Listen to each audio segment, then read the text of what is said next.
back to another episode of Millennial Movie Club. I am one of your hosts, Jazz Zapatos, or as they know me now on the internet, Jazz Zap. And a fun fact about me is that I've never gone to sleepaway camp. I was the kid who was just writing letters to everybody when they went away for the summer. I would do day camp. Me too. Theater camp. Yeah. And which I loved and I was very happy to do, but I would like go get stickers, like theme stickers, and be like, oh, and I write to my friend this week, I'm gonna put like these kind of stickers on her letter. It was like very, very exciting to get mail in the mail, if you know what I mean. Here comes Jazz's letter with a bunch of stickers. This bitch. We're all making friendship bracelets by the lake, and she's sitting at daycare. More like we're all French kissing and getting fingered behind bunk 5. That's what's really going down at sleepaway camp. We all know How old it. are these kids? Like 13. Oh, okay. Yeah. I'm thinking younger. And I'm your co-host, Jackson McClaskey, and a fun fact about me is I was late today, and I'm sorry. Oh, only by 8 okay. minutes, but I have to tell you why. Okay. So I ordered clothes offline. Did you say offline? Offline. Off of the Off online. of the online. Yeah. Sure. I never do that because my mother dabbled in Catholicism raising us, and I have this like incredible guilt around a lot of things. Oh. But I feel like trying on clothes should be a guilty, shameful experience, right? Oh, you feel like it should be. Should be. Okay, I should cool. be in the Kohl's dressing room. Full of shame. Oh, yeah. That light is on, and I'm like, where are things sitting? Why does my body look weird, right? Clothes online to me just doesn't make sense. But I bought a bunch of clothes online, and I see the UPS man as I'm leaving the apartment today. He's down the street. So I sat You see him down the street? So I sat outside and waited for him. Wow. That's why I was late. Okay. Because, sometimes the UPS man will be like, oh, well, you weren't home. You weren't home. You're like, I need my guilty clothes. We knocked for 10 seconds. You weren't there, so we threw it in the garbage. A few apartments ago, sometimes they would leave it in like the vestibule, but like also somebody can take that very easily. Oh. Also, sometimes they would leave it in the bodega under my apartment. So I'd have to go like sort through some bags of chips to find my packages. Or you just like look and the bodega guy's wearing your new bra. He's like, this is beautiful. He's and you're like, ooh, that's what did mine. He's like, looks better on me. I'm sorry. I got this rack and I need something to support it. You're like, oh. I need support. I think in life, something's got to give. I'm also going to be on level 11 today because, full disclosure, this is top 4 movie for me. Devil Wears Prada. This is just like Jackson's favorite things. It's right up my alley. My alley being my butt crack. Diane Keaton living right up inside your butt crack. I wish. Put that turtleneck up there. We're like the family gallstones. Anyway. Ugh, that dumb movie. Sorry. I don't like that movie. We are talking today about Something's Gotta Give. Mm-hmm. And Jackson loves it, so he's going to be very enthusiastic. Finally. No, just kidding. Sorry, do you want me to bounce off the couch for eyes wide shut? Right, a little Tom Cruise Yeah. enthusiasm. This was my first time watching it all the way through. I'd seen bits and pieces. I watch this movie twice a month. I'm not kidding. Twice a month. At least. That's so interesting. At least. You are listening to Diane Keaton sob loudly for 10 straight minutes twice a month. Yeah, mama, that's me. Yeah, I know you're... I've never seen myself. Like, I never really got representation matters because I'm a white dude. Mm-hmm. And then I saw Diane Keaton in this movie and I was like, no, I get it. I see myself. I see myself. Who is that girl I see? It's Diane Keaton portraying me. Truly. It's Diane Keaton's old dusty pussy. No, never dusty and never old. No, I know. That movie proves Aged. that at any point in your life, you have the potential to fuck Keanu Reeves. And we can get into that, We too. can get into that. Okay, shall we set the scene? We should. When aging womanizer Harry Sanborn and his young girlfriend Marin arrive at her family's beach house in the Hamptons, they find that her mother... Why are you laughing already? Just laughing. Because you love it so much. Yeah. They find that her mother, dramatist Erica Barry, also plans to stay for the weekend. Erica is scandalized by the relationship and Harry's sexist ways. But when Harry has a heart attack and a doctor prescribes bed rest at the Barry home, he finds himself falling for Erica, who, for once, may be out of his league. Ayy! Erica is a name you don't really hear that much anymore. I have 2 friends named Erica. Okay, never mind. Yes, and. Yes, but and. But but not a lot of new Ericas coming No. up. And I think it's because that seems like not. This is obviously the theme of the movie. This seems like too young of a name for that character. And now it feels, for new people having babies, it feels kind of like an older Too name. old. Yeah. But it's like in our demo. Yeah. Oh, yeah. I know. 90s name. You don't meet any babies nowadays, and they're like, this is Erica. This is baby Erica. No. Like, this is baby Sage. And you're like, okay. Yeah. New This parents is open the spice rack, and they're like, Pepper. Clove. I actually just started babysitting for this new girl, and we went to a friend's house, and the kid's name was Pepper. What is this, Blue's Clues? Peppa Pig. Oh my God, Pepper Pig. Nee, nee, nee, nee, nee.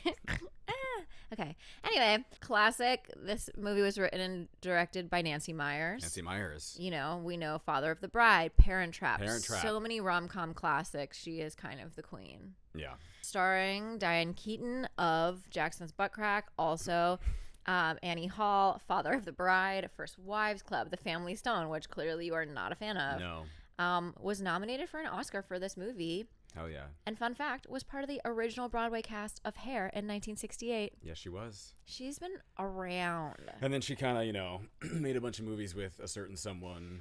Yes. We're not going to get into all that, but she is good in those movies. She's very good in those movies. Yes. And I do have to bring it up briefly, only because when I was doing a little research on her, he's said a quote about her. For anyone who's wondering, we're talking about Woody Allen. Woody Allen. Okay? And that's all the airtime he's going to get. But in terms of like things people have said about her, he said, Diane Keaton believes in God, but he also believes that radios work because there's tiny people inside of them.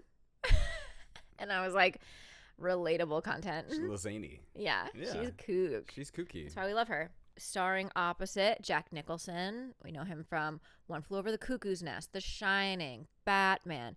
He's won 3 Academy Awards, and he's the son of a showgirl from New Jersey. That makes sense. That's Doesn't why he has it? that relationship with women. Without a doubt. Yeah. Without a doubt. I mean, a lot of the reviews of this movie were basically like, so they're playing themselves. Except they're actually playing Each other. Yeah. Because he is famously a divorcee, was married, and she has never been married. That's right. She is a lifelong bachelorette. She's like, I don't want, what's that Whoopi Goldberg quote? I don't want some guy up in my house. Yeah. She's had love affairs on and off through the years, one notably Al Pacino. Well, they were in The Godfather together. Oh, yeah, they were. You've seen that, right? Nope. You've never seen The Godfather? No, it's too close to home, Oh. if you know what I mean. Explain. It's not safe to say it here. Okay. And then, of course, we have Keanu Reeves and Amanda Peet in their supporting roles, which are just Keanu Reeves is truly like just a sweet angel, man. He is seemingly, well, we don't know him, but Well, we don't know him personally, but word on the street is he is wonderful, but also like do I think he's the greatest actor in the world? No. But I do think there's like a very earnest quality about him that I find very endearing. I have to publicly apologize because one of my best friends, Lisa, and I were watching this movie like 10 years ago. Okay. And I said something about Keanu Reeves not being hot. And she was like, he's so hot. And I was like, I don't think so. Oh! How do you feel about now? I take that back. Thank God. I take that back. What changed? I think as time got older, I was like, yeah. As time got older, and I got older as well. Yeah, That's how you it and works. time Me and moving time. together. Fingers crossed. Mm-hmm. Also, Amanda Peet is so beautiful. So beautiful. So beautiful. She's always been. And her and Sarah Paulson's friendship, do you know about this? Yes. They're like best They're friends. best friends. But in a way that like Sarah Paulson is a lesbian. And Amanda Why'd Peet, you say it like that? Well, we gotta whisper it. A She's a lesbian. lesbian. And Amanda Peet is not. Uh-huh. But they have this like friendship where you're like, are you two fucking? Right. But they're not. They just love each other. They just love each other so much. Yeah. I wish lesbians wanted to be my friend, but maybe one day. I have so many just like lesbian friends. Good for you. Way to brag. This is one of Jackson's favorite movies, and I will say the reviewers loved it as well. Oh, as they should. They absolutely loved it as well. Citizen Kane found dead in a ditch when this movie came out. Okay? Move over. I mean, critics loved it. Some regular old viewers had mixed emotions. Well, what do they know? We're going to talk about it right now They when don't know we talk shit. about beep, beep, beep, beep, beep, beep, the reviews. David Anson of Newsweek writes, the movie, which ricochets between farce and poignancy, casts just enough romantic pixie dust to leave you smiling. It's certainly not the last word on the subject, but it's an amiable start. I'm sorry, where is farce in this movie? What do you mean? You got farce? I think there's farce. How is this farcical? Like, I would say in some of the more, like, physical comedic moments when he, like, walks in on her naked. And it's a lot of, like, woo, woo, woo, woo, woo. You know what I mean? Yeah, when his butt is exposed in the hospital. Yeah, he's, like, all over the place. I don't see that as farcical, though. I just see that as fun. Okay, well, what's your definition of farce? I think farce is, like, it's goofiness to the highest extent. I don't think that's not this. If you saw me hopped up on tranquilizers in the hospital, I'd probably act just like that. Yeah, that's true. Yeah. Yeah. I think it's okay, here's an example of, like, real life Jack Nicholson walking in on you naked. Woo, sorry. Close the door. Yeah. They stretch that moment. Fair. She stands like, there going, woo, woo, woo, woo, woo, woo. And he's like, oh, God, stumbling backward, hit my head on a... As if the sight of a naked woman over the age of 40 is going to kill him. Well, he's never seen boobies that old before. That's fair. So, also, he's close to death throughout this whole movie. It doesn't take much. Death is knocking on that Hamptons door. Continuously. Is he ready yet? Clearly. Hello? I'm here for Jack Nicholson? Clearly not. So, Roger Ebert gives this movie 4.5 out of 5. Yeah, he knows what he was talking about that day. Yeah. He writes, our grumpy little grandpa, he loved it. A movie like this depends crucially on its stars. To complain that Nicholson is playing himself or that Keaton is also playing a character very much like her public persona is missing the point. Part of the appeal depends on the movie's teasing confusion of reality and fiction. Harry defends himself by telling Erica, I've never lied to you. I've always told you some version of the truth. The truth doesn't have versions. And we smile at the backward morality in that statement. We wonder if Nicholson himself contributed that line to the screenplay. We are meant to wonder. Period. What I will say in response to that, I'm sure that was written by Nancy Myers. For sure. The kiss that happens right after that when she kisses him. Improvised. Yeah. So that reviewer was kind of onto something that they are. You're right. They are these are themselves. Yes. Because it was written for them. Yeah. Nancy, there was no other. This is not an Anne Hathaway 9th, 10th choice moment. No. This is a written for these stars. Yeah. And that's obvious. It is them. It is them. That's what she wanted. I will say some of the reviewers out there, the common people, the plebes, Yeah. what do they have to say? Took some issue.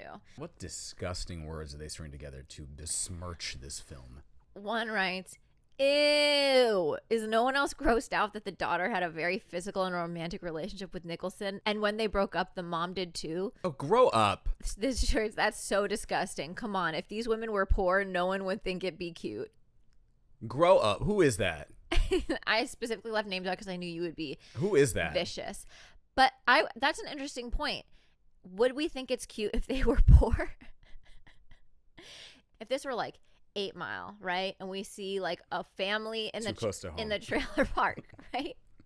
We see a family in the trailer park and it's like this girl's dating this older man and she's like way too young for him and it seems kind of weird. And then they break up and then he starts dating the mom. It would not feel as cute to me. No, but like, I don't know. Let's remove ourselves from hypotheticals because it's a Nancy Myers movie. She writes about affluent white people. Yeah, like true. We know what we're biting. Like you want to watch 8 Mile, go watch 8 Mile. Amanda Peet would never be dating Jack Nicholson if they were all poor because the only reason she's dating him is clearly she's a New Yorker in her 20s who's dating sugar daddies. Like, the character is someone who is like unable to put herself out there to anyone who is emotionally available. That's why she's dating this older guy. Mm-hmm. And we get a little like glimpse when her and her mother are speaking on the beach that like she's never allowed herself to like have the time of her life in a true way. Right. She's always keeping people at a distance because she's the child of divorced parents. But in reality, the women that are dating men in New York who are in their 20s, dating men in their 60s, are doing it for the monies. Well, this is a movie. It's not reality. Yes. You know? That's the truth. You know? Another viewer watches, Oh, God, what are they about to say? I found watching old people getting down disgusting, and old people having sex with their daughter's old sugar daddy super morbid. I can't begin to understand Keanu being obsessed with a grandma. Which, Okay. look, we don't do kink shaming here, okay? We don't yuck anyone's yum.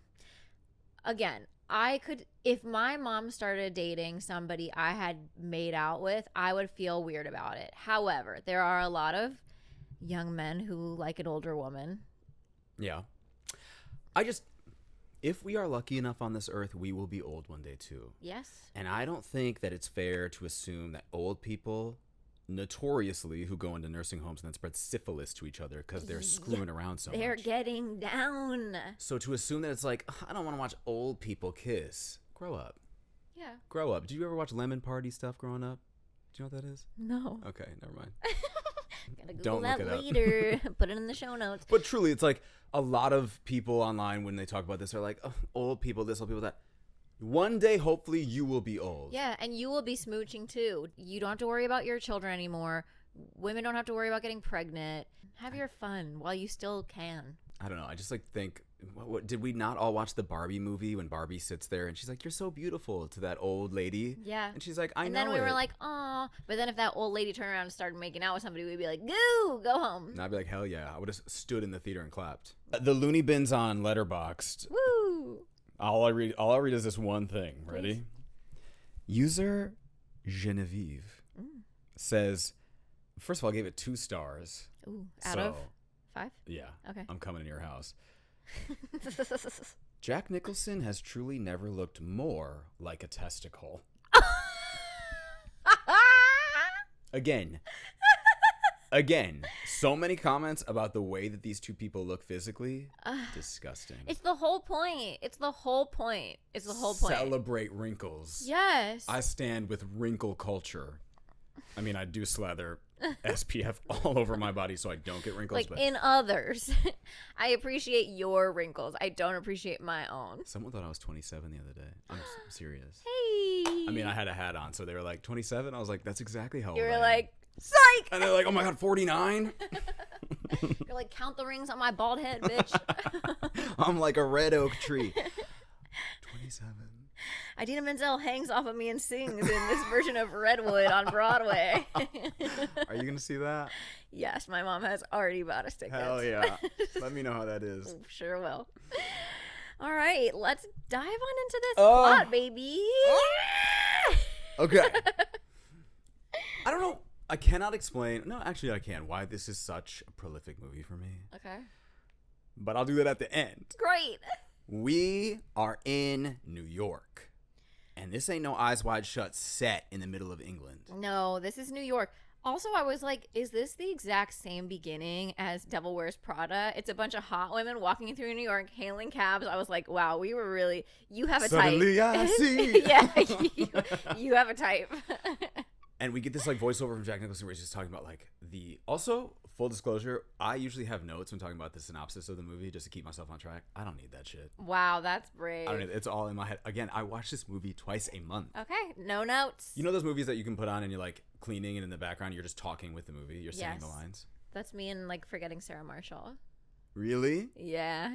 I think I watched that once. I am a college boy in my heart. And you see Jason Segel's penis, right? You do? That's why you like it. I love Jason Segel. What about his penis? You like that too? Okay. We haven't seen its full potential. Jack Nicholson is talking about the wonderfulness of dating a younger woman. Yeah. Right? And we don't see how old he is. Sorry. But right away, it's just his voice. Which is enough to know, in my opinion. It's gravelly and smoky enough to know. Yeah. He's Dating a younger woman is great. You know, when he was interviewed, when he was doing press for this movie, he was asked during a press junket why older men like younger women, and his answer was skin.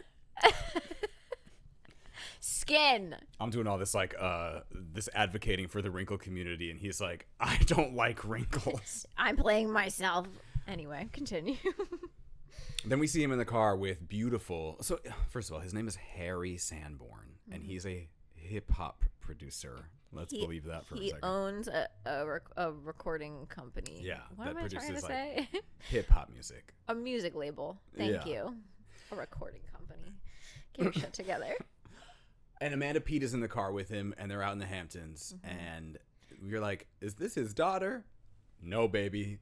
Oh, baby. And that's not even his girlfriend, right? They're not really official. They haven't had sex. No. Which, again, in real life Not would yet. never happen. She's like, are you glad we waited? Would He's never like, happen. No. He's like, no. I'm staring at the clock. I got 8 minutes left on this earth. I'm not glad we waited. What are you talking about? They roll up to this beautiful house, and he's like, your mom must have money. Anyone who lives out here has money. And she's like, well, writing a hit play will get you that. Will it? She has an apartment in New York City and that huge mansion's house on the beach. What in the play Hamptons. did she write? Hamilton? And at one point they're like, she's the most successful playwright since what? Lillian Hellman? And I'm like, I don't, like, you're acting like most people know who playwrights are. That's correct. Right? And even Keanu Reeves' character, when he's like, you're Erica Berry? Bitch, you don't know who playwrights I've seen are. everything you've ever made. Dude, you're gay. Yeah, for real. You're You're just a homosexual. star fucking right now. So, I'm getting ahead of myself. Jack Nicholson rolls up and he's like, wow, house is big. And then he's like, we should go swimming, right? Yeah. And she's like, I'm going to take my clothes off. I was so uncomfortable. Why? Because she's too young to be naked in this movie. No, I'm kidding. No, because I felt zero chemistry between these two actors. And it wasn't just an age thing. Yeah. It was just like a yucky. It felt yucky. When she was like, I'm going to go change. And then she's like straddling him on the bed. Yeah. It felt gross to me. Okay. I can get that. It wasn't an age difference, just like a lack of maybe. Yeah. There's something when I think about Jack Nicholson and like, you know, historically he's dated and taken out such young Hollywood starlets. Like that Jennifer Lawrence thing. Remember that? When she had Academy Awards and he comes up and he's like, I like your movie. And she's like, oh my God. Yeah. When I think about him I think just like the idea for a lot of, I can't speak for women, I won't do that.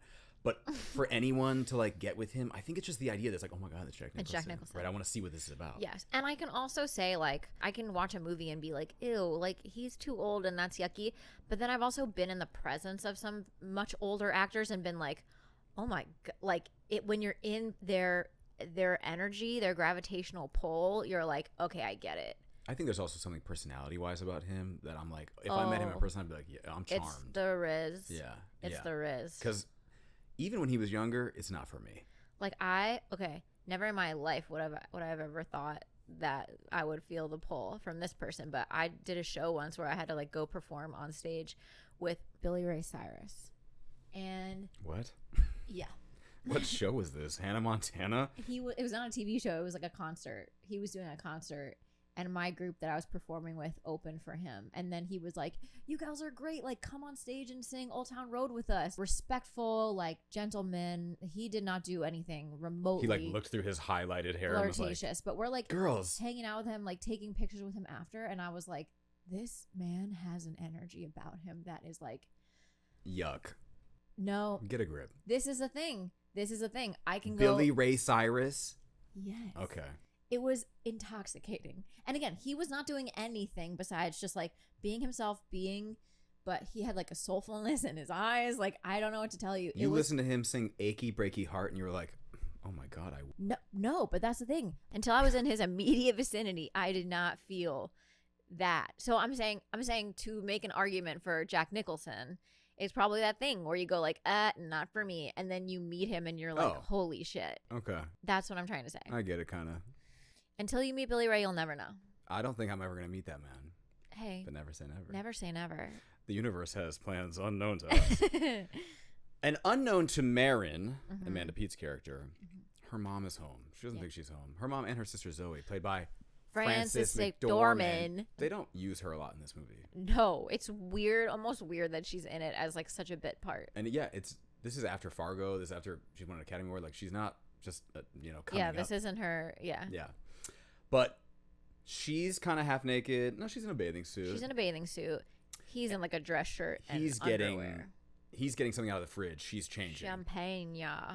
Diane Keaton rolls in and she's like, oh my God, there's a burglar in my house high on methamphetamines. There's an old man in his underwear that just took too much Lipitor, and he's stealing my honey baked ham. He looks whacked out of his mind. Look how high his eyebrows are. You can. Wait. I can do it. I'm sorry. Right now, if you're not, oh my God, that is so on point. Isn't that scary? If you are not watching at home, but you are listening, Why is my Jackson face is red? doing an incredible facial impression of Jack can do it, Nicholson. It's wild. All the more reason to watch us on YouTube, subscribe, hit that button, smash that subscribe. Yeah, if you're just driving your car right now, you're probably like, what? Yeah, if you're driving your car right now, don't get on YouTube.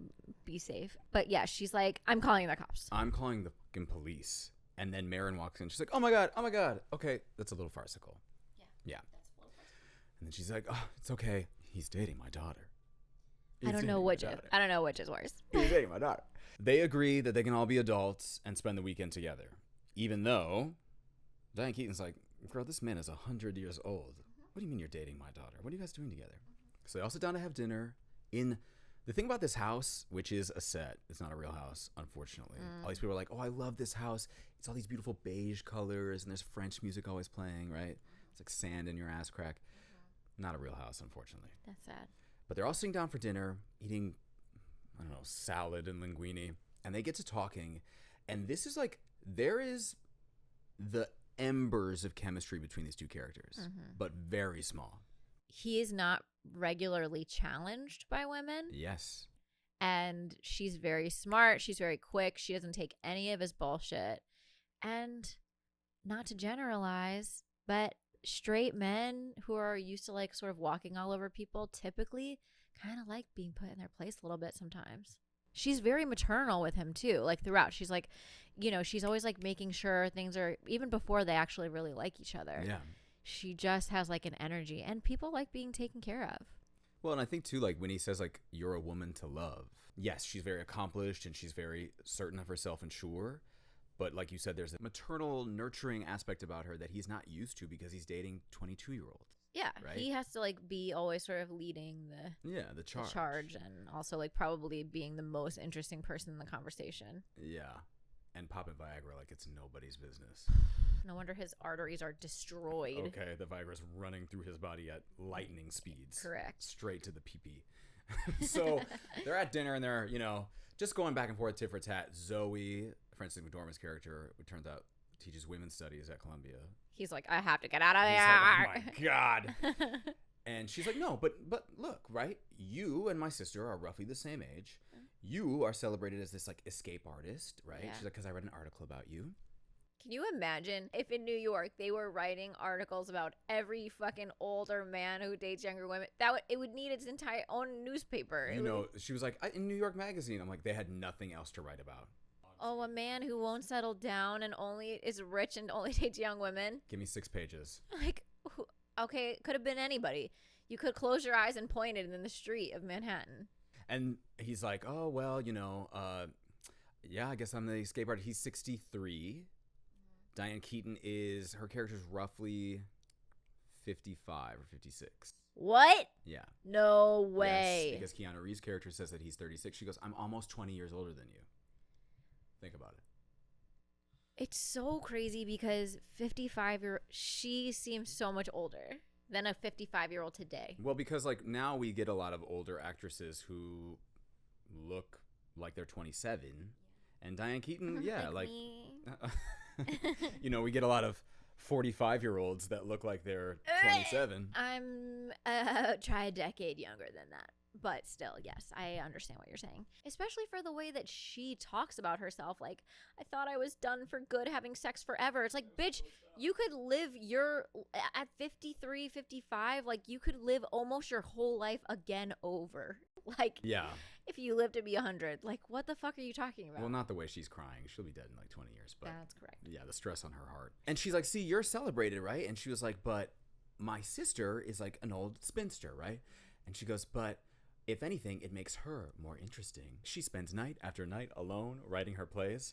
And then we get Diane Keaton. It's like smash cut to just the broken plate in the kitchen. And she's like, okay, one night alone would have been enough, right? Night after night. Night after night. And we hear in the next room that they're about to get freaky. I was like, gross. Gross. Why is it gross? No. Not them getting freaky. If I was sharing a house with my parents, with my boyfriend, Yeah. I would not start blasting "Let's Get It On" and like giggling loud. Like, you're already being weird about bringing your much older boyfriend into your mom's home unexpectedly, right? It's a whole nother thing to be like, by the way, we're banging, everybody. I think that's what I like about this movie, though, is that the relationship between Diane Keaton and Amanda Peet is so... Gilmore Girls. I didn't never watch that, but it's very like it's very mature, and it's very like there's never serious contention between the two of them. No. They're both very close. They keep reminding each other like, I love you, and I love seeing that. Something I like about this movie is that no character, God bless movies that are like, my husband died and now I'm all alone. Her ex-husband isn't dead. We meet him. Yeah. They're friends. There's no prolific sadness in that way. It's just how life happens sometimes. It's just that you're literally what it usually is. I'm alone. Like, and she was like, and I'm okay with that, right? Yeah. And then she meets this person that shows her like, maybe I don't want to be alone. That's lovely. That is the realist. Yeah. The realist. I just wouldn't want to throw You wouldn't want to throw in my. I wouldn't. You wouldn't want to throw a neck while your mom's through the next wall. And like, don't get me wrong, I've fucked in my parents' house, okay? But I've never done that. I respect my mom too much. I mean, I was like in high school. Like, where else are you gonna? You know, sometimes. In high school. Well, this is awkward now. Sorry, Mom, but like, here's my thing: is like, I don't want to be in the act thinking about the fact that my mom knows. Yeah, but if I'm so into somebody, I don't care who's around. If I'm so into Jack Nicholson, when you bring somebody home to mom, yeah, I want you to think about that. Okay. When and if you're boning in your mom's place. Okay. It's more of the knowing of the knowing. You know? Yeah, I have this ability to make my brain really smooth. So I'll just turn my brain off for a second and be like, my mom's not here. It's just you and me. And then I'll hit, let's get it on. And then the person you're fucking goes, now I'm thinking about your They're like, mom wait, being but I'm here. thinking about your mom here. I don't have the mutant ability to make my brain smooth. Brain smooth. They turn on Let's Get It On. Yeah. And Zoe and Erica are kind of jamming. They're like, oh. And Zoe's like, you oh. got to admit, he's got something there. And then you hear Amanda Peet, and she's like, Mom? And she goes, did she just say Mom? She's like, Mom! She runs in, and this man is fully like in the middle of a heart attack, goop gag all over his... It looks like he's having rabies attack, like foaming at the mouth. An elephant sitting on my chest. One of my favorite line deliveries, she goes, Marin, you need to call an ambulance right now. And Amanda Peet doesn't move. She goes, Marin, now! Yeah. She crawls over to him, and Zoe's like, what are you doing? She goes, mouth to mouth. And he goes, right? Also, I didn't know you were supposed to get, like, if somebody is having a heart attack but they're still fully conscious, I didn't know you're supposed to give mouth to mouth to a fully conscious person. Maybe you're not. Maybe she just wanted to she was like, I want to see what my daughter's getting from this. Ew. She's like, now's my opportunity. She's getting sloppy second makeouts from her own daughter. She's also licking up the gack that's on his chin. Nickelodeon gack. Stocking stuffer. She's like, I'm giving mouth to mouth, and he makes this horrified face at the idea of a woman, you know, over 25. Over 25 giving me a kiss. And she goes, fucking guy. Yep. You love it so much. So there you go. Rush to the hospital. In an ambulance. And who do we meet? Keanu Reeves. Sweet baby boy. Dr. Julian Mercer. Hot boy name. Julian's a hot guy name. My college hookup buddy's name was Julian. My best friend in high school was named Julian. He's a total meathead and not even a great time, but hot. Oh. Yeah, Julian's like, you got to be hot to have that name. Yeah. I used to say that about Jackson, but now every 4-year-old is named Jackson. I go to the park and I hear Jackson. I turn around, there's 80 Jacksons people everywhere. Yeah. I'm not unique anymore. I am. I'm just going to jump off the roof. Okay. Julian Mercer Next comes week up. Next week, I'll be alone on Millennial Movie Club. Julian Mercer comes in. He's like, what seems to be the problem? Mr. Sanborn, you're having a heart attack. Your EKG came this, that, and the third. A bunch of mumble jumble. Did you take Viagra? No. No. And then he sees Diane Keaton and Amanda Peet in the corner, and he's like, oh, no. I'm embarrassed. And he goes, because if you did, I gave you something that's going to kill you. And he's like, pulls out the IVs. Flings out. Don't lie to your fucking doctor, guy. Don't lie. Just tell the truth. Maybe it was more embarrassing back then. Yeah. Now, I feel like guys are less embarrassed about it. No, they're like, give me a second. I gotta go snort Viagra. Yeah, literally. I gotta go take an anal Cialis. So that we can be like Cialis. we can be like the commercial and sit in a bathtub. Two bathtubs next to each other on a cliff holding hands.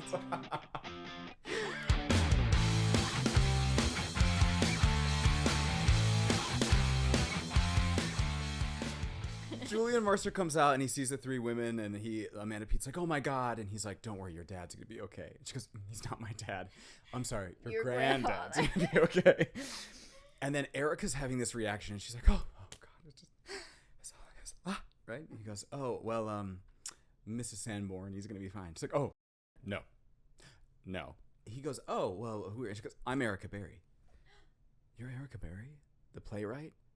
If I was Amanda Pete, I'd be like, this is a homosexual. Anyone who knows who my mother is, the playwright. Let me ask, if you were at the hospital with your mother and your old boyfriend just had a heart attack and the doctor came up and was like, wait, are you Steven Schwartz? Would you be like, this man's not straight? I'd know he wasn't straight because he was as beautiful as that. Oh, yeah. And all the most attractive men on earth are gay. He says, okay, he's going to be fine, but I gave him some sort of sedative that's going to make him a little loopy. Jack Nicholson comes Looney Tunesing out with his booty hole out. His bare arsehole. Bare cheek. We're getting cheek. Strong cheek. Call Lady Gaga and that older old man because we're going cheek to cheek. Tony Bennett. That other old man. Rest in peace. Tony Bennett. Julian Mercer's like, I can't let you go. And he goes, Not well, travel. I'm not going back in there. And then the doctor looks up at Amanda Pete. Amanda Pete looks up at Erica Berry. And Erica Berry goes, oh, no. Erica's like, now we're in the zaniness of like, okay, this like New York older man who's a music producer, record company label person. Smoking cigars in her house. And she's like, look, I don't want my freshly painted walls smelling like a pool hall. We slam two unlikely characters in a space together and we just see what unfolds. We are yinging and yanging. That's right. And we're starting to see, like, as her shell starts to fall, he's getting in there. And he's like, they're aiming. They're aiming together. By aiming, he means AIMing, AOL Instant Messaging. And not to be too, I mean, we're on a millennial movie podcast, but not to be too nostalgic core, but I miss that. I was so nostalgic for it when I was watching it. Obviously, we're all texting each other all day long, but it's different. It's different because also I can text you, and then if I'm like really missing you, I go onto your Instagram, I look at your photos. I'm like, oh my God, look at Jazz, right? And like, or I have your photo above the text messages in my contact. Mm-hmm. There was something about. Oh, what's my picture? Is it one you assigned or the one I think assigned? it's one that I assigned. Okay. And I think you look your worst. But there was something about aiming, right? That like waiting at the computer. My parents had dial-up, waiting for this girl that I had the biggest crush on from drama camp. You hear the alarm, like you hear the alert go on. Yeah. Oh yeah, I set my first boyfriend, who I was obsessed with. I set a specific sound for when he logged on, and when you hear that sound, it's like every cell in your body. Oh, straight from my butthole to the top of my head, there's just electricity. It's a drug response. Yeah, and there's again. I'm only thinking about what they look like. A girl from drama camp that I had the biggest crush on, she gave me her aim, and I was like, I would sit at the fucking computer, and my mom would be like, you need to get off of that. I have to call my brother. Was it like Drama Queen 797? Something like that. I don't know what. I think mine was literally my last name. It was like an old person thing. I didn't have a fun name. I did. Oh, okay. My first one was Yo Jazzy Girl 21. My second one was NYPD Blue Babe. Okay, so everyone thought that you were an op. Narc. Yeah, they're like, we're not talking to her. No, I just wore, and I've talked about this on the pod before. I was so embarrassed about how hairy my arms were that I had like a sweatshirt that we got from a trip to New York that was an NYPD sweatshirt, and it was blue, and I would wear it all the time, even in like 90-degree heat in South Florida recess at school. Because you had hairy arms? Yeah. So ashamed. Wow. I know. I'm sorry. It's okay. I've lasered the majority of my body now, so it's fine. I've not accepted it. I've just gotten rid of it. I have a hairy back. Aww. Yeah. I just thought since we were being vulnerable. Are we closer now? But yes, AIM was the best. It was just like there was something, and there is something, right, that like there's too much at our fingertips now. There was just the right amount through 8 a.m. Yeah. And that's to see them kind of giddily message each other from 17 feet away. Yeah. Come on. Yeah. Come on. Oh, you don't sleep? Oh, I don't sleep either. Oh, you want a little midnight snack? Yeah, and he's like, pajama party. Meet and you in the kitchen. The way she laughs about that, she's like, oh, pajama party. She's The thing is, like, part of me, though, was like, okay, he's called every young slut in his contact book, right? Not slut. I know. I'm just being humorous. He's called every young woman in his contact book, and no one's picking up. He's like, oh, God, what am I going to do with myself? I'm so bored. Everybody's out except for me. Ugh. And so it's almost like, well, guess I'll message last grandma. resort. Yeah. He's like, I need my fix of feminine attention. Yeah. And so they meet in the kitchen. And they start to really like talk. And he's like, you know, why do you say that you only miss being married at night? And she's like, well, you know, the phone doesn't ring at night anymore, and it took some getting used to like sleeping alone. She's like, you gotta sleep in the middle of the bed, which I don't know. I sleep alone.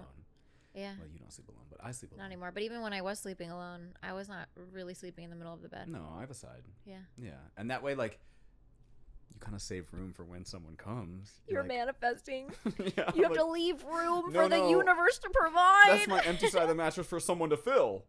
That's why it's empty. Then they come over and they're like, oh, I actually sleep on the other side. So you just sleep on top of each other? Both on the right side? Doesn't sound so bad. And that saves room for your third. Jesus. Save room for Jesus in the bed.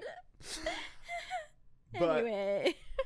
Julian Mercer comes over and he's like, look, you know, you're doing well. How's Erica? Keeps bringing up Erica. And he's like, oh, she's annoying. She's ancient. Right?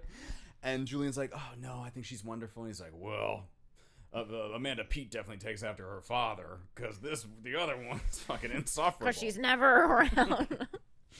And then there's two nights, right? There's two nights that they come to meet because Amanda Peet interrupts them. Right. Before they ever have any sort of sexual, when they're really talking. Yeah. They've already gone to the second time, though, like they've spent the day at the beach. Yes. Walking, yes. collecting stones. She picks up a dark stone for him. And they're laughing a bunch. They're surprising each other. Yeah. And then that's when they go to have pancakes. Right. In their PJs. And Amanda Peet is like, just comes bursting in from Manhattan. Yeah. Driving all the way out to the Hamptons. And she's like, no, babe, I made record time. Babe, I'm here.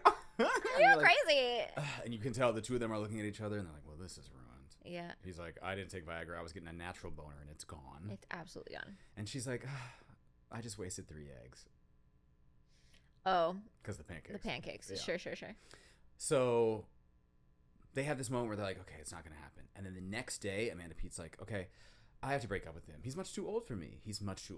And Dan Keaton's like, no, what? Would you? And then she goes, I have a thought. What about you and him? And she's like, no. And she goes, well, you're only saying that because you think that we've had sex.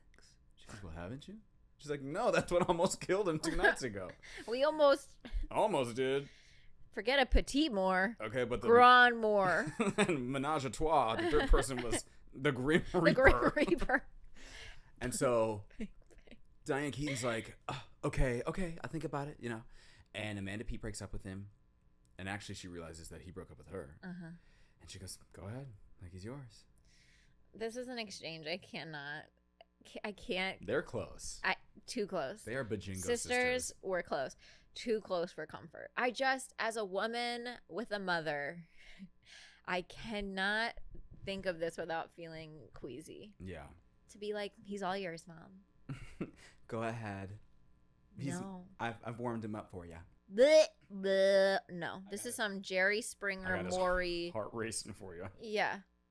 To the brink. Blech. Oh, and also we forgot that at one point she goes on a date with Julian Mercer.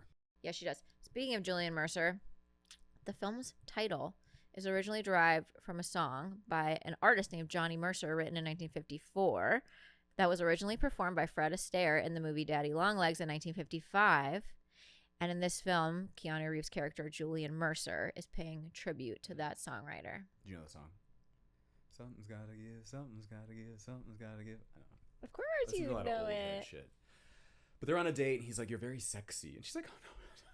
He He goes, I knew you'd smell good. She's like, it's just. He literally soap. leans in. I was like clutching my pearls. He leans over and like smells her neck so intimately and was like, yeah, see, I knew you'd smell good. I was squeezing Drew's hand while I was like, but Keanu Reeves has that effect on me. I just love him. Okay. Oh. So we got a little bit of a love triangle here because she's starting to have feelings for Jack Nicholson. But she's also kind of having feelings for Julian Mercer. She thought she was closed for business, and now she's getting dong thrown at her from all angles. Okay. But that night when she gets home, that's when she's like, oh, I am a little hungry on AIM, because he's like, well, women never eat on first dates. And she's like, how does he know everything? I'm like, because he's ran through every female in New York. Him and her have this wonderful night, and they start kissing, and she's like, oh, God. And he's like, you're a good kisser. And she's like, I haven't used my lips for kissing in so long. He keeps being surprised that her body is good and she's good at sex and like because she's older. Well, and he's seen her naked and she looks great naked. They start to get a little freaky in the bed and she's wearing that fucking turtleneck she's always got on and she's like, cut it off. Cut it off. She's got these shears in her bedside table. Well, first he's like, we need to take your blood pressure. Yep. And then she also says like, or he says, what about birth control? And she goes, menopause. He's like, oh, He's yeah, like, oh, benefits. New territory for him. Love it. They bone. She falls against the bed. She's like, I do love sex. And then he goes, you know what? I'm going to go in the other room. I'm not really used to, like, spending the night. She's like, oh, you send them home after. Right. But they have like an intense connection together. They're both crying They're after crying sex. after sex. I mean, I get that. I cry after sex pretty normally, pretty regularly. Because especially when you haven't had sex in a while and then you have sex and then you have an orgasm, it is like a full body release. So it's not because tears just come too. The tears just literally spring out of you because your body's like, let it all go, bitch. Just all that stuff you've been. And for a woman who has been like keeping it shut tight for a while, oh my God, I would imagine it's a big emotional release. Yeah, I cry after sex sometimes because I know that God can see me. Yeah. Thanks, Mom. Yeah. And your mom's listening in the other room. And she can hear me through the paper thin walls. Honey, stop crying. Honey, just have fun. Just let it go. Just let loose. Enjoy it. I don't believe in God anymore. You can let it go. I put headphones on. I can't hear. I'm listening to a podcast. Your podcast talking about having sex in the room next door to me. Anyway. So give it 5 minutes. He comes knocking on the door and he's like, I want to try sleeping with you. Yeah. And she's like, get in here. They sleep for 8 hours.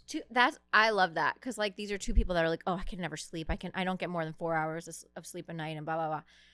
Then they're together and they sleep so peacefully, and like that is such a telltale sign.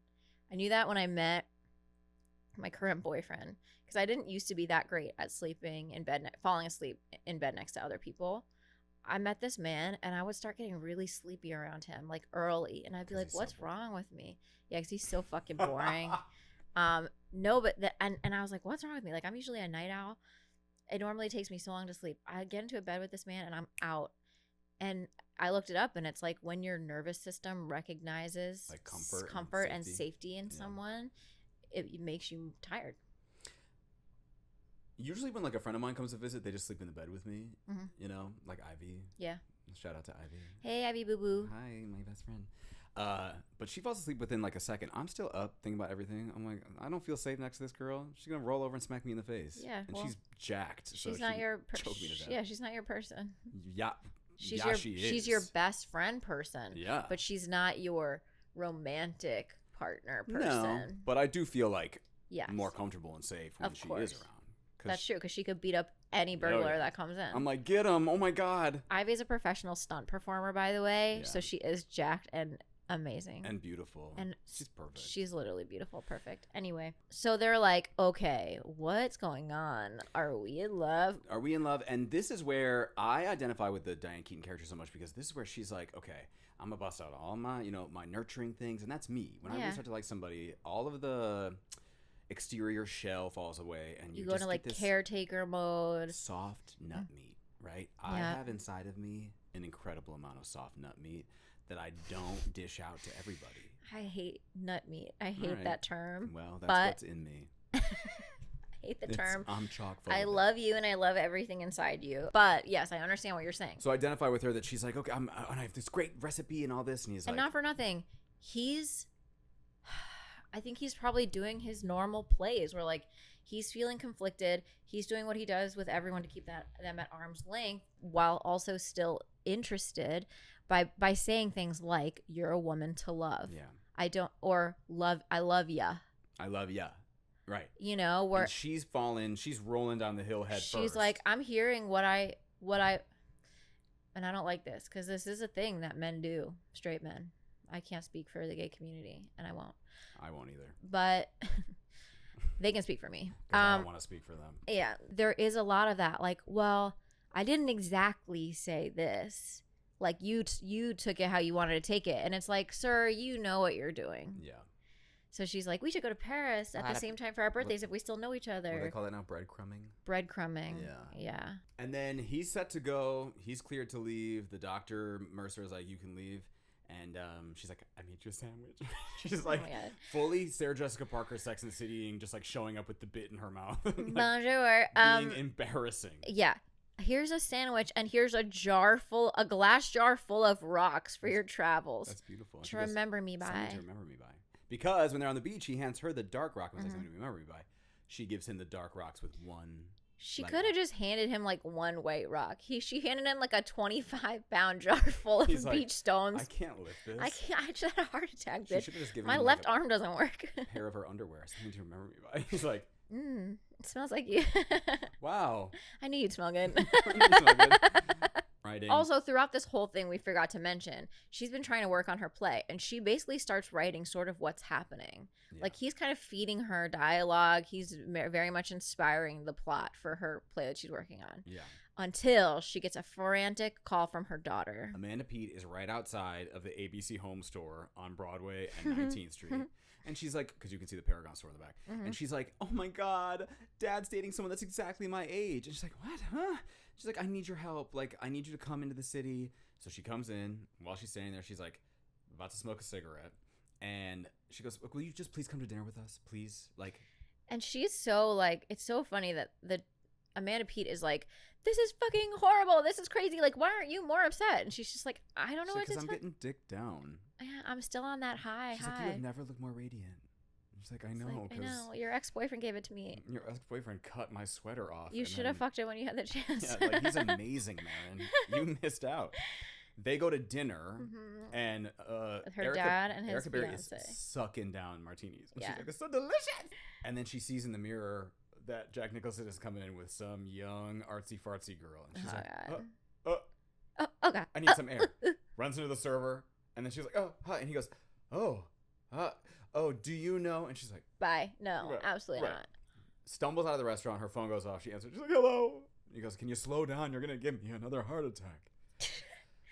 This is, to me, the best part of the movie and the most part that speaks to me because I am her in this moment. Yeah. Where she's like, I really like you. Yeah. He's like, I really like you too. She goes, no, I love you like you. Yeah. I love you. And he doesn't know how to take that. Yeah. He's not used to that. And he's very much like, look, like, I've told you who I am from the beginning. And that's the hard thing, is that there are people that they tell you who they are and what they're willing to be for you from the beginning, but their actions say something different. Yeah. And it gives you false hope. And that's exactly what happens to her. That is my history of love down to a T. And he's like, well, I don't know how to be a boyfriend. And she's like, that's your response to all this? I don't know how to be a boyfriend. And so this is when we get the most memeable 4 minutes in cinema history, which is the manic crying to writing to crying to waking up and crying to crying in the shower to writing to laughing to crying. She's just sobbing day and night and day and night. And then she's laughing and she's typing and she's shaking her little hair and then she's like, it's incredible.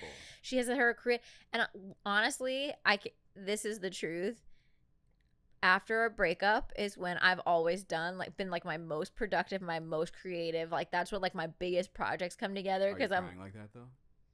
Are the tears fueling it? Not that constantly. Because I'm doing that. Oh, yeah, not that constantly, because it gives me a headache. I'm on the edge of the bed crying, then I'm just staring at the wall, and then I'm like, you know what? I'm going to write a 900-page book. So she finishes her play. There is a moment where you can tell that he's missing her, right? He AIMs her. Yeah, because he steps outside of his own little party and he looks up and he's like, kind of like, what is this all for? Yeah, what am I doing? Also, fun fact, that townhouse that he lives in, you got this? The townhouse from Devil Wears It's Prada. It's Miranda Priestley's house in Devil Wears Wow, Prada. he's such a type. You have such a type. And he looks up and he's like, you can see him. He's like, I don't know if this is bringing me joy. Yeah. You know? Like, and I think, as with everything, like the Playboy lifestyle, it truly only lasts so long. And I think It's not with anything. sustainable, and it gets lonely. Yeah. She finishes the play. They're casting the play. Also, she stands up Keanu Reeves for a Oh. date. Right. And Frances McDormand is like, I picked you something up at the farm stand. And Keanu Reeves comes in. He's like, I dead ass thought she was gonna like make him her own when she saw him at the farm stand. She keeps being like, he's not my type. I'm like, what is your type? It better be women, because yeah, maybe she is. maybe she is. And then he's got the flowers. He's like, I got you. These are for you to give me when you apologize. As wooden as a, Yeah, he's a surfboard stick. And, they get to talking, whatever. He reads her play. And he's like, this is brilliant. I'm also like, They start dating. but we never see them talk about the fact that she boned Jack Nicholson. No. Never. We don't see that. But he reads the play, and I'm sure he's picking up on the context because he's like, this is about Jack. There's a hot dog. This is about. Is this fucking play about us? This is fucking play about us. This is the original. Is this Euphoria, fucking is this play about us? She's casting the play with an actress she's given 10% on the stage. And she hears in her ear, he's like, I need to talk to you. She's like, blast from the past. They're on stage, and she's like, well, the play's not really about you. It's inspired by you. And then we keep getting these interruptions of things that are everything that he said. Yeah, word for word. Word for word. Some casting director was like, I have to find every tri-state area Jack Nicholson impersonator. None of them were actors. They're probably like, can we get every exec from Warner Brothers here? Thank you. Can we get everyone that owns a Chrysler dealership in New Jersey in here? Absolutely, yes. Yeah. And he's like, so I'm going to be the laughing stock of Broadway? More than that, I would have been like, bitch, this is, you stole Pay my me. identity, pay me. Pay me. Give me 10%. I wrote this show for you. Yeah. He rolls up to Marin's apartment. This is the one thing that gets This is me. the plot hole I don't love. Yeah. She's like, oh my God, you have a beard. And he's like, I do. Her name's Wendy. And he's like, you've never looked, like better. And she's like, well, it could be the fact that I'm 3 months pregnant. I'm like, wait. First of all, we had just seen a text on screen that says 6 months later. She's pregnant for 3 months. And he goes, oh, who's the lucky guy? She goes, my husband. What? Okay. Nancy, say that it's her fiance or her. Or something. Yeah. Yes, because it's not even like we were dating and just got pregnant and like decided like, let's do this. Like there's no background whatsoever. It's I'm now married with a baby on the way. 6 months later. And we got one of the scenes that really gets me and that I really enjoy as an adult because I find myself identifying as well with the Amanda P character that's like, if I don't put myself out there, I can't be hurt. Yes. Right? For sure. And Diane Keaton's like, look, yes, I'm a sobbing hot mess, but I put myself out there and I had a blast. I had the best week of my life. It's the best. Right. It's the best thing ever, and you deserve to have that too. So that conversation leads her to get married within 6 months. Girl, date around Crazy. people that you actually like. Right. She's like, I'm going to date all the wrong people and then get married right away. Sheesh. Yeah. And she's like, well, my mom isn't here right now. She's in Paris for her birthday. He's like, would you want to see me? And she's like, only one way to find out. He rolls up. Also, she really set him up for failure. Yeah. Because this dude, she wasn't like, oh, and also she's fully still dating your doctor. Yeah.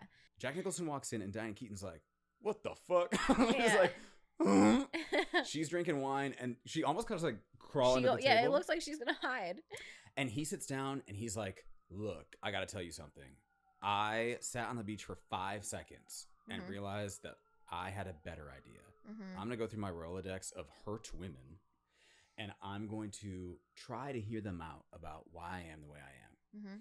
And I kind of wish that he had more of a revelation than that because really the revelation he has is that he's giving closure to women. It's like, all right, way to make it more about you. Thanks. How about just like take accountability and move on? It wasn't like, wow, I realized that I had been hurting a lot of people throughout my life. Yeah, it's like, I got a chance to apologize. Yeah. But he goes, I traveled to all these states, but I traveled the farthest for you. And she's like, okay. And then Keanu Reeves walks in and she's like, he's like, what a coincidence. And he's like, and all three of them are like Spider-Man memeing. He's like, I'm gonna go. He's like, They're I'm gonna go. No, Stay, please. no, stay. I'm about to give her this beautiful ring. Stay. I'm about to literally propose to her potentially. Yeah. No, stick around. I do start crying. Sorry, but I do start crying when they start singing "Happy Birthday" to her, because it's like this beautifully sweet, touching moment where it's Keanu Reeves loves her. Yeah. Jack Nicholson loves her. Yeah. She's at this point now that in her life where she thought nothing was ever going to happen. A lot's been happening in a really good way. And she smiles at him. She smiles at Keanu Reeves. Those 4 Frenchmen are singing, which would drive me nuts. But the candles, like, you know. Ratatouille is like controlling.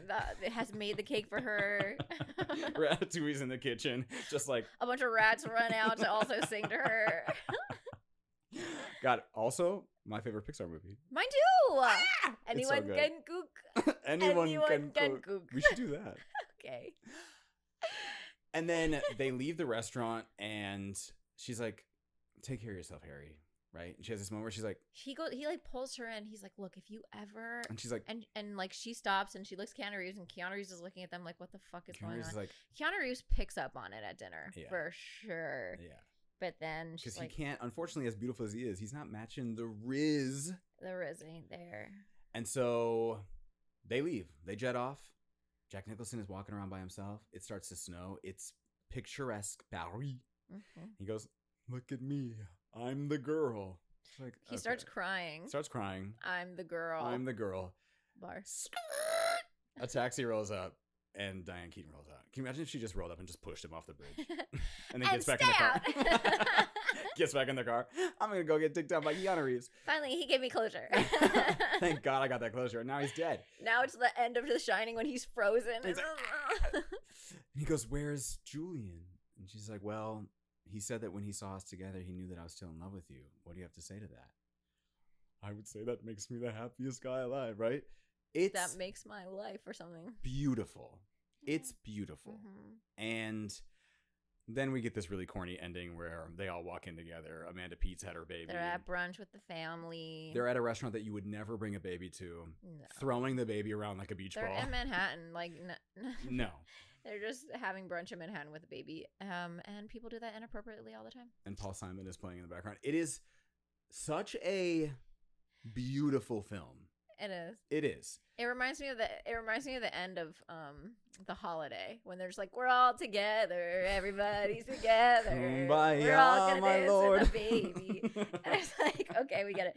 But I think, you know, what they're sort of trying to say / preach in the hardest way possible is like, as you get older, the thing you need to protect and keep sacred throughout life is like your relationships and family and these things, because once you get older, that'll feel like the most important thing, or it'll be like one of the only things you have, kind of. I feel like that's the message they're trying to say, is like, you'll be happy when you have a family around you, when you have love around you that's meaningful. I'm gonna give this movie 8.5 black stones out of 10.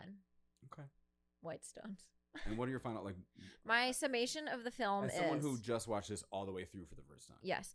I love a movie that shows us, like, people are people, and it doesn't matter what age you're at. Like, you are always capable. I mean, I literally just got done working on a podcast where we were, like, talking about The Golden Bachelor, you know, watching through that series.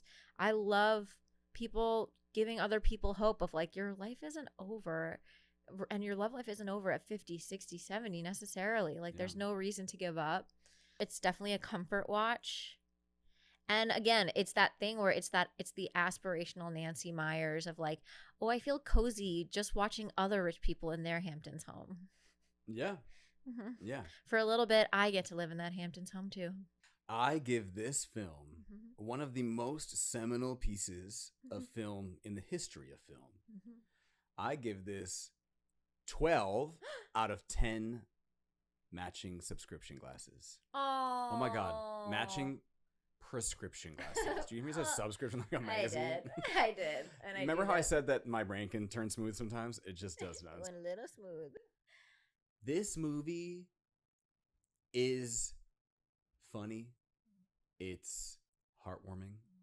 But above all else, it is a reminder, like you said, that at any age, it is never too late to see Diane Keaton's boobs.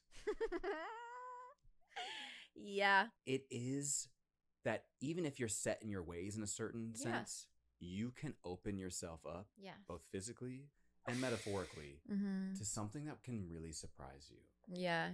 And Like Jack Nicholson's dick. Like Jack Nicholson's probably really cool looking Natural penis. erection. Who would have thought? Who would have thought? But yeah, I love this movie. I will always love this movie. I will defend this movie. Mm-hmm. I would storm the Academy Award Museum if they tried to say something about it. January 6th would look like a patty cake. If you talk badly about this movie, I'm coming for you. Well, on that note, I invite our listeners and our watchers to let us know in the comments what you thought of this episode, what you Did thought you of storm this the Capitol? movie. Did you storm the Capitol? Let us know. Let us know. Will we turn you in? There's We only don't one way to know. find out, as Amanda Pete says. Thank you so much for listening to this episode. Please follow us on Instagram, Millennial Movie Club, and TikTok.